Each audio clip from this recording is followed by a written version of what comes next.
Assalamualaikum warahmatullahi wabarakatuh. Jumpa lagi dengan saya guys, Cak Mujib. Gimana nih kabar teman-teman semua? Semoga sehat selalu dalam lindungan Allah Subhanahu wa taala. Dijauhkan dari segala merbahaya, malapetaka, bencana dan balak serta berbagai macam penyakit. Amin amin ya rabbal alamin.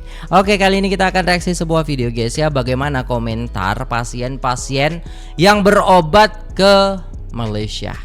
Apakah ada kendala? Apakah mereka tambah sakit ketika berobat di Malaysia?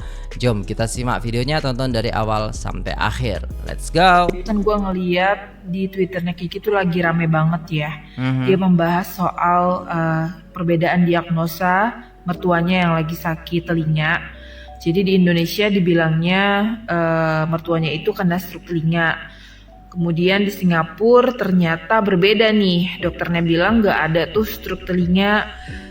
Nah sebenarnya mertuanya ini hanya flu biasa, jadi telinganya itu bindeng gitu loh. Ini nih Twitternya Kiki. Ini nih Twitternya dia. Apa tuh? Coba kita dengar, kita lihat, kita baca ya.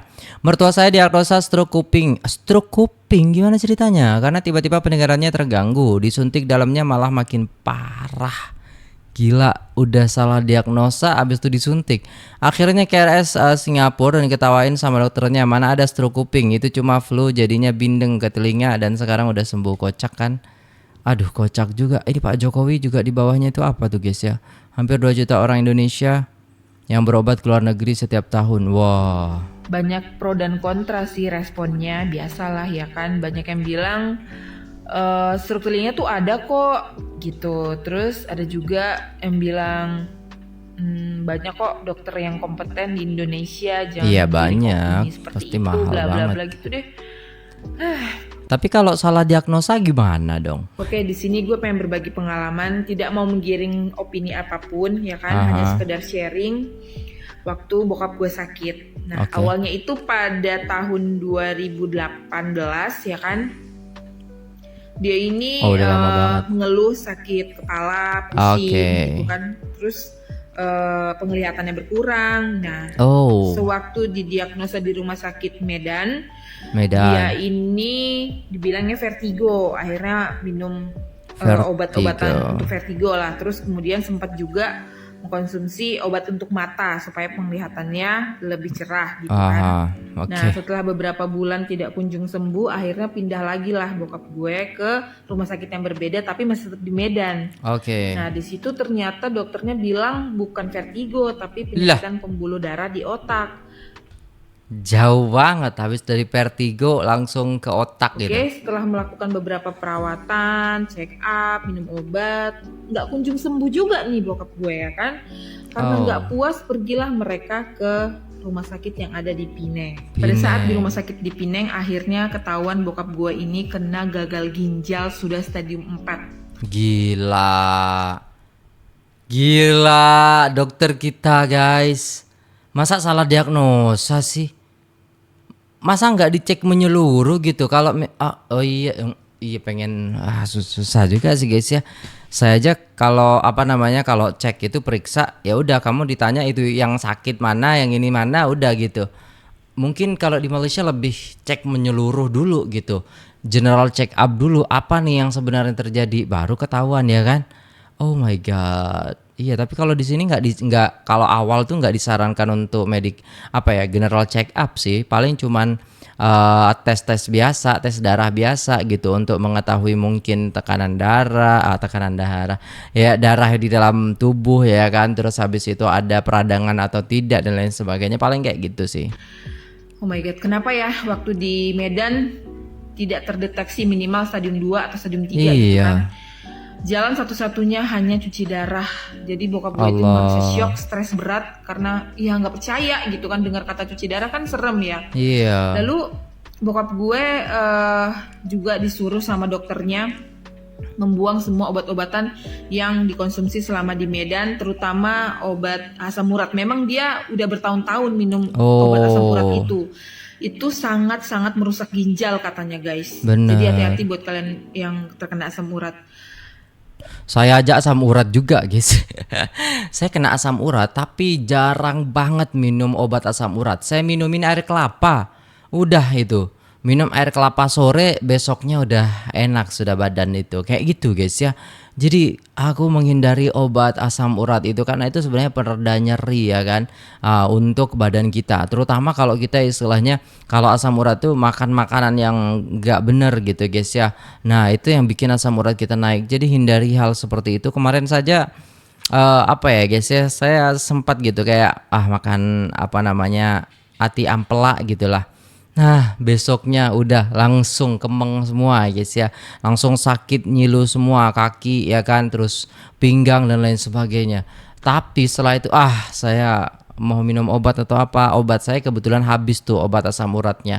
Ya udah saya nggak minum dan memang ya udah beli air kelapa udah selesai. Tapi emang saya jarang banget minum apa namanya obat asam urat itu karena saya menjaga makanan itu terutama guys ya. Jadi jangan suka minum obat tapi sukalah makan makanan yang sehat gitu. Nggak nyampe 2 tahun, 1 tahun 8 bulan ya kan, akhirnya pada tanggal 11 November 2021 bokap gue dipanggil Tuhan. Oh. Sedih banget lah pokoknya. Allah, jadi kayak gitu ya guys ya. Ini di topik kali ini kita akan membahas tentang bagaimana ya kan testimonial daripada orang Indonesia tentang hospital yang ada di Malaysia, seperti itu ya guys ya. Mungkin kalau hanya ucapan-ucapan orang kalau di Malaysia itu rumah sakitnya bagus dan lain sebagainya gitu kan, kita kan belum tahu bagaimana keluarga pasien yang istilahnya pernah berobat ke Malaysia, kita tidak tahu komentarnya mereka. Jadi di sini kita mau membahas gitu loh guys ya. Kita akan menonton gitu ya kan pengakuan-pengakuan orang Indonesia tentang berobat ke Malaysia ini. Jadi mantap gitu guys ya, saya senang gitu. Biar kita lebih percaya lagi gitu kan. Karena kemarin saya juga diajak untuk berobat ke Malaysia gitu kan sama orang tua gitu. Cuman masih nunggu gitu loh guys ya. Cuacanya hujan terus di sini ya. Tapi semoga lah guys ya, semoga bisa ya, semoga diberikan apa namanya ya rezeki bisa ke Malaysia dan bisa berobat di sana juga ya guys ya. Awalnya diminta siapin uang 2 miliar untuk Ucap berobat tumor 2 miliar, ternyata cuma 200 jutaan karena berobat ke Malaysia. Hah? What happened with that? tumornya. Ibu ini akhirnya berobat ke Malaysia dan hanya keluar 200 jutaan aja. Jadi ini cerita Bu Indah, pasien yang berobat ke Malaysia lewat Medijoy. Bu Indah awalnya mengidap tumor di bagian lehernya dengan ukuran yang besar, yang mana itu membuat Bu Indah pakai kursi roda karena sulit berjalan dan sulit bernafas. Nah di rumah sakit awal Bu Indah diminta siapin uang sekitar 2 miliar rupiah. Oh, berobat di ini namun dokternya bilangnya 2 miliar. Gila, mahal banget guys. Ini beneran nggak rumah sakit kita ini guys ya. Aduh. Ya, untuk estimasi seluruh pengobatan sampai tuntas. Tapi karena dirasa sangat mahal, Bu Indah cari pendapat kedua ke rumah sakit Malaysia. Dan Medijoy mengarahkan Bu Indah untuk konsul dengan Dr. G, salah satu dokter spesialis bedah saraf yang terkenal di Malaysia. Dan ternyata Dr. G bilang untuk seluruh tindakannya kira-kira estimasi biayanya maksimal di 250 jutaan rupiah aja. Tentu Bu Indah dan keluarga sangat lega dengan biaya yang jauh lebih terjangkau. Akhirnya Bu Indah memutuskan untuk segera mengambil tindakan. Dan betapa bahagianya di hari ketiga setelah tindakan Bu Indah 3 hari aja diinap daripada duduk di kursi roda sekarang bisa berjalan. Ya Allah, terharu banget guys. Ya Allah, senang gitu melihat orang itu yang sakit tapi habis itu sembuh gitu. Itu seneng banget gitu loh guys ya. Kayaknya dokter kita juga sama, pengennya kayak gitu. Tapi regulasinya, sistemnya nggak bener, jadinya aduh terlalu mahal jadinya. Sudah pulih, sudah bisa kembali berjalan dan pulang ke rumah. Jadi buat Bapak Ibu kalau mau tahu dokter di Malaysia mana yang cocok dengan masalah Bapak Ibu, bisa follow Medijoy ya, biar nanti kalau butuh nggak bingung lagi cari kemana. Dan kalau mau tanya-tanya dulu bisa chat Medijoy di WhatsApp, nomornya ada di bio atau bisa klik link di bio Medijoy. Sampai jumpa. Nah ini guys ya, bisa juga nih guys ya, kita bisa kesana konsultasi juga gitu loh kan. Allah. Jadi seperti itulah guys ya, ini testimonial daripada orang Indonesia yang di Indonesia 2 miliar, di Malaysia cuman 200 juta, gila. Ini jauh banget guys, nilai yang sangat-sangat fantastis gitu ya. Untuk operasi aja 2 miliar, gila. Sedangkan di Malaysia 200 juta, nggak habis pikir sih guys ya. Uang 2 miliar loh, banyak banget itu guys ya. Sedangkan di Malaysia cukup jual mobil satu ya kan udah bisa berobat gitu. Kalau 2 miliar jual berapa mobil, jual berapa rumah itu, jual berapa tanah itu habislah uangnya. Allahumma sholli ala Muhammad. Memang beda ya kualitas rumah sakit yang ada di Indonesia dan Malaysia ini. Ini pantesan gitu. Banyak orang Indonesia yang pilih ke Malaysia. Ya karena ini gitu loh guys ya. Aduh, lebih hebat jadinya ya kan. Mini vlog nemenin ibu berobat ke Pineng. Oke. Setelah berobat hampir setahun di Indonesia, jalur swasta dan BPJS, gue akhirnya memutuskan bawa ibu ke Pineng. Keluhan yang dirasakan ibu tuh berat badannya turun drastis. Turun hampir 10 kg kurang dari setahun. Selebihnya dia sehat-sehat aja. Jalan kaki dari perempatan Fatmawati sampai belakang itu saja dia masih kuat. Gue udah bawa ibu berobat jalur swasta dan BPJS hampir sekitar 8 bulan, tapi belum ada kemajuan. Karena gue khawatir kalau kelamaan nunggu, akhirnya gue putuskan bawa ibu ke Pineng. Rumah sakit yang gue pilih di Pineng adalah Island Hospital. Karena di sana ada paket medical check up yang menarik menurut gue. Jadi ibu bisa sekalian medical check up sebelum konsul sama dokter. Untuk booking dokter dan medical check upnya gue dibantu sama Medisata. Mereka helpful banget dan bantu gue untuk booking appointment medical check up tanggal 3 Maret dan ketemu dokter THT bedah kepala lehernya tanggal 4. Berangkatlah kita tanggal 2. Ini kita ke Merlion dulu, soalnya kita transit di Singapura 8 jam. Kita sampai di Pineng jam 10 malam. Nah, kalau kita sampainya sebelum jam 10 malam, kita masih bisa dapat jemputan gratis dari rumah sakit. Jadi rata-rata rumah sakit di Pineng itu nyediain jemputan gratis dari airport ke rumah sakit untuk 2 orang. Untuk pasiennya dan untuk orang yang nemenin.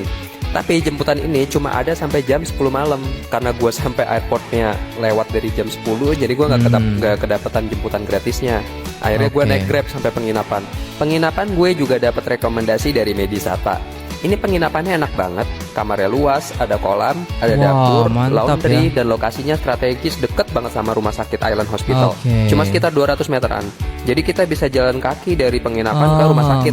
Nah besoknya, tanggal 3 pagi, gue ke rumah sakit abis subuh. Rumah sakit buka jam 7, tapi antriannya udah panjang dari jam 6. Isinya orang Indonesia semua. Setelah ambil antrian, kita registrasi untuk medical check up, terus ibu dikasih gelang. Habis itu kita dipanggil masuk ke ruangan untuk ditanya mau ambil paket medical check up yang mana. Gue pilih paket eksekutif sama tambahan paket cancer profile. Di ruangan ini juga ibu ditanya riwayat medis dan keluhan-keluhannya. Habis itu disuruh pilih dokter untuk pembacaan hasilnya dan konsultasi lanjutan. Gue pilih dokter internis, dokter Chong Kiat Fong. Setelah itu kita lanjut ke pembayaran. Habis itu ibu dipanggil buat pemeriksaan. Nah, pemeriksaan di sini cuma pasien yang boleh masuk area screeningnya. Pengantar nggak boleh masuk, jadi gue nunggu di waiting room. Pemeriksaannya lumayan lama, 1-1,5 jam gitu. Tapi di sini jujur nunggunya nggak berasa sih. Mungkin karena tempatnya nyaman kali ya. Habis selesai itu dapat makan, ibu dapat nasi goreng, ayam, roti, sama puding. Singkat cerita, hasil medical check up ibu dibacain sama dokter Chong. Ternyata selama ini yang jadi penyebab penurunan berat badan ibu adalah hormon tiroidnya yang nggak stabil. Gue benar-benar puas dengan penjelasan dokter Chong. Sekarang gue jadi tahu dengan jelas apa penyebabnya. Benar di hari itu. Ya, pengennya kita tuh lebih tahu gitu loh. Ngobrol itu lebih enak gitu. Penjelasannya itu enak gitu. Oh, ini penyebabnya ternyata ini gitu.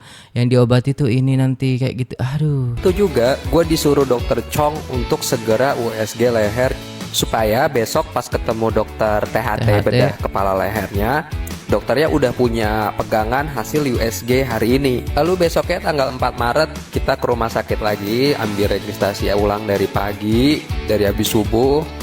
Lalu kita menuju ke dokter THT bedah kepala leher. Dokter yang gue pilih adalah dokter Victor. Jadi Island Hospital ini ada 2 gedung. Gedung baru, Hill Wing, dan gedung lama, McAllister Wing. Dokter Victor ini lokasinya di gedung lama. Sementara medical check up dan dokter Chong itu di gedung baru. 2 gedung ini dihubungkan sama underpass. Jadi enak kalau harus bolak-balik tuh lewat underpass indoor, nggak usah panas-panasan lewat luar. Nah di sini dokter Victor karena udah pegang hasil USG dari dokter Chong, jadi dia langsung jelasin kondisi tiroid nyokap, benjolannya di mana aja, apakah berbahaya atau enggak, gimana pengobatannya dan lain-lain. Pokoknya dijelasin secara detail. Habis itu selesai, kita dikasih obat, bayar, terus pulang deh. Overall gue cukup puas karena akhirnya gue tahu secara jelas apa penyebab turun berat badannya nyokap. Dan ternyata pengobatannya nggak langsung disuruh operasi, tapi bertahap dikasih obat dulu. Nah ini yang paling ditunggu. Berapa biaya yang gue keluarin selama berobat di Island Hospital? Untuk medical check up-nya sebesar 1.080 ringgit.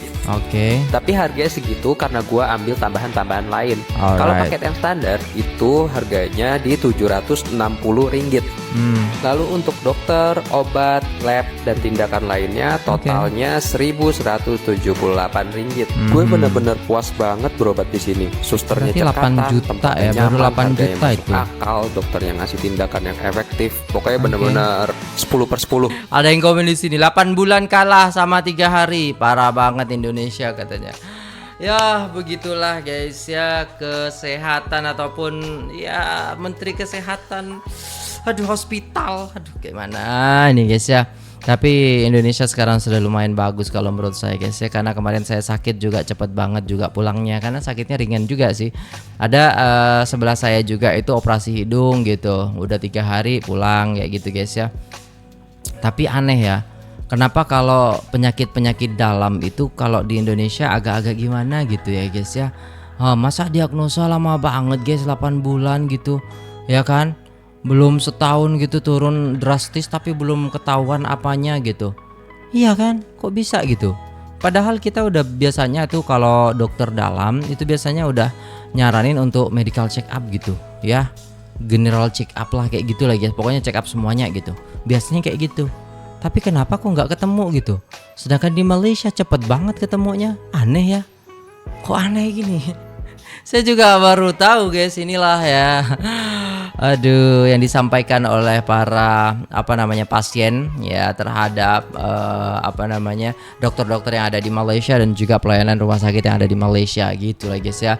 Dan itu semuanya baik ya guys ya yang disampaikan, dan semoga ini menjadi pelajaran bagi kita. Jadi kalau kita ada keluarga yang sakit udah lama gitu guys, mending opsinya ke Malaysia aja gitu loh guys ya, supaya istilahnya tepat sasaran gitu. Kalau punya uang lebih ya ke Singapura gitu, nggak apa-apa gitu loh guys ya. Cuman kalau dari segi apa yang kita lihat dalam video itu harganya lumayan bagus ya guys ya, ketimbang istilahnya ke Singapura yang sangat-sangat mahal itu. Dan juga kalau di Indonesia ya mungkin banyak uang yang sudah kita keluarin tapi nggak kunjung sembuh, mungkin seperti itu. Jadi ya ini semoga menjadi salah satu wawasan bagi kita, sehingga pengalaman kita bertambah juga, dan kita bisa memilih opsi-opsi yang lainnya juga untuk kesehatan gitu ya guys ya. Yuk kita desak lah kita menterinya ini, menteri kesehatan ini, supaya kesehatan di Indonesia itu kelasnya kelas internasional gitu kan, mantap gitu untuk masyarakat Indonesia itu. Jarang nanti yang ke luar negeri ya kan, iyalah. Masa kita punya banyak uang tapi gak gitu ya guys ya. Oke, itu dulu videonya. Terima kasih sudah tengok video ini sampai selesai. Gimana menurut teman-teman? Komen aja di bawah. Saya pamit undur diri. Assalamualaikum warahmatullahi wabarakatuh.